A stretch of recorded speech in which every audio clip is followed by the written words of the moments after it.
Hi, this is Ken McCarthy, and we're celebrating the 20th anniversary of the System Seminar. The first one with that name came out in 2002. And to celebrate, I'm reading chapters from the book, The System Club Letters. The System Club is made up of graduates of the original System Seminar, plus, after 2011, I opened the doors to any serious internet marketer that wanted to become a member. Last reading was about internet video, and I just want to add something to this. In 2005, I was practically having to be apologetic because I was talking about the potential of internet video so much, and a lot of experts were telling me I was completely wrong, that no way were people going to sit around and watch video content on their cell phones, and blah, blah, blah. Some really bright people, by the way. So that's why I wrote that chapter in 2005. And I said, okay, I admit it, I'm obsessed with internet video. Here's today's chapter. It's called Round Pegs in Square Holes. This summer I took an aptitude test and got some very eye-opening results. Apparently, out of the thousands of people who've taken this test over the last 20 plus years, I'm one of only 6 who's ever scored so high on the unconventional thinker scale. Needless to say, I never studied to be an unconventional thinker. In fact, just to show you how blind we can be to our own aptitudes, I never considered myself unconventional in my thinking at all. Sidebar here, not in the book. It is amazing how often somebody will have a very strong aptitude for something, like they're really good at it, and not realize how good they are. In fact, very often when I'm doing private consults with people, it's really a matter of helping them discover what they already do really, really well and bring that to the front. It's just a quirk of human nature. Anyway, my test results sure explain a lot, don't they? For example, it explains why I'm often the first person to do something in the internet marketing world. It also explains why I often don't do the smart thing, which is to take an already existing idea and work it over and squeeze every last nickel out of it. I'm more interested in the next thing that no one else sees. And here's another sidebar. Really, as business advice, if it's all about making money, and when you don't have money, that is really the big issue. If the goal is to make money, being an innovator is tough. It's a hard, hard road. You get some rewards, but you really be better off just taking something not terribly complicated and just doing it really well if the goal is to make money.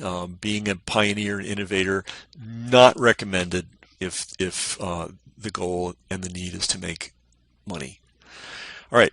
Why is that? Well, because making money comes from dealing with markets as they are, not creating brand new markets. That's a very expensive process. You have to be a maniac to do that. Now, maybe you are a maniac and you're willing to pay the price, but you will pay a price. Much better to wade into an existing market and not do any of the pioneering work and just take the cream off the top. That's my financial advice to you. Anyway, so far being unconventional has made for a very interesting life. Yes, that's true. But it has had its frustrations. I often see changes and new directions in internet marketing with complete clarity, months and even years before anyone else, which means I'm often hanging out alone, perceptually speaking, and misunderstood. For example, I was one of the first people to realize that the web had any commercial potential at all. That's true. I was one of the first people to realize the internet was primarily a direct marketing medium. And boy, did I get a lot of shit for that back in San Francisco in the early 90s. I was one of the first to see the testing and research potential of pay-per-click advertising. Not only did people not see these potentials at the time, I was often argued with, oh yeah, and sometimes ridiculed for putting these ideas forward.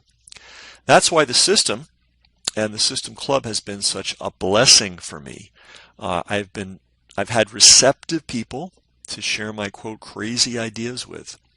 One of the benefits of being a System Club member is club members get access to insights and resources that are not only ahead of the curve, and they're not on anyone's radar screen yet. Recording this in early 2021, and there is some stuff on the horizon that's nobody's talking about that only my System Club members are going to learn.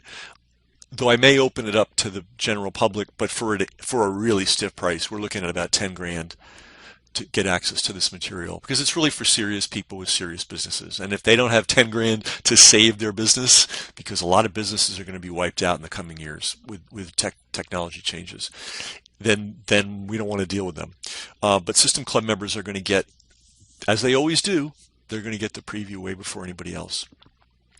Being successful is not about aping someone else's success path. When I counsel people about their businesses, I always tell them that there are a million ways to make money. So in reality, making money is not the issue. The real issue is making money in a way that fits with you, fits with who you are, what you're good at, what you enjoy doing, what you do easily that no one else can do.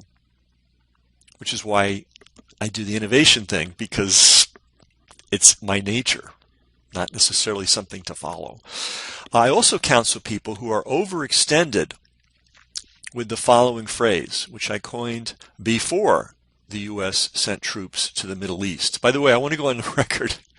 I was against that very publicly. In fact, I said, if we go into Iraq, it'll be like 1,000 Belfasts. And if you don't know your history, the English trying to occupy Belfast was a disaster. And it turned out I was statistically wrong. It was more than 1,000 times worse than Belfast in terms of deaths and finances. By the way, there were many internet gurus who were really very happy to jump on that bandwagon of sending our troops to Iraq and Afghanistan. They thought it was a great idea. Where are they now? And I lost customers over my position. And you know what? Don't let the door hit your ass on the way out. Anyway, I counsel people with this phrase that I coined before the U.S. sent troops to the Middle East. You can't invade Afghanistan in a pickup truck. In other words, your resources need to match your aspirations. And I've shared that phrase with a lot of Afghan vets, and they all go, oh my God, you have no idea. Because that's basically what we did. We put those people in harm's way in a situation they should have been put in the first place, but we really didn't give them enough to do what they needed to do. And they know it. Ask any vet ask anybody who was over there if my phrase doesn't ring true. Anyway, so you're going to get a lot of sidebars here. Having great aspirations is fine.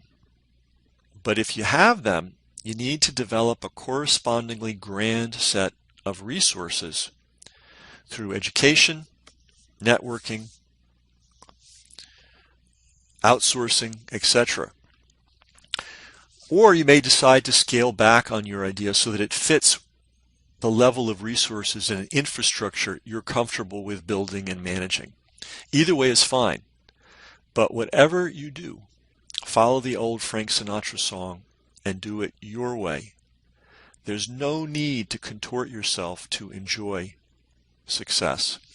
So two things really in this chapter. One is, maybe more than two. You probably have talents that you're not paying attention to. Build your business and life around your talents, what you're good at and what you like to do. Don't ape somebody else. However, I will say if you want to make money, don't try to be a pioneer unless you're really tough and can really endure a lot.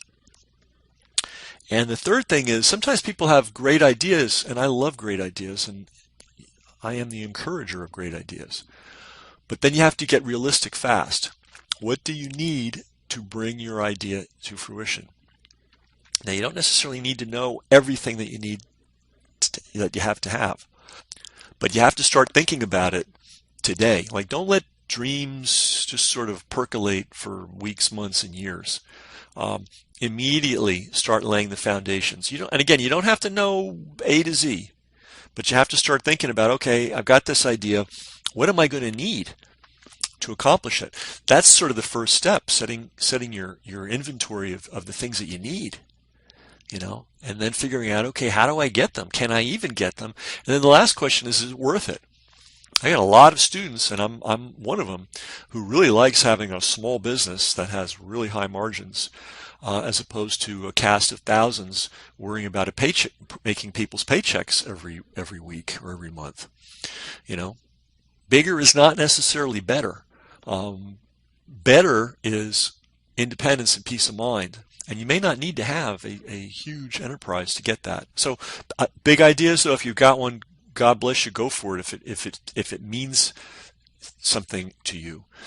Just realize you're going to have to lay the infrastructure underneath it and get to work on that infrastructure laying today. Don't sit around and dream about great futures when you don't even have a shopping list of the resources you need to attain them. So this is another chapter from the book 57 Big Ideas to Transform Your Business and Life, the System Club Letters. I wrote this book. This is basically, the book is actually a collection of advice that I've given to System Club members over the years, and we're just in the early stages. Obviously, there's a whole lot more to come. If you want the book, I think you'd be well served to have a copy of it. I'm kind of amazed that anybody wouldn't. But that's up to you. You can click on one of the links and get the book. And I'll see you tomorrow.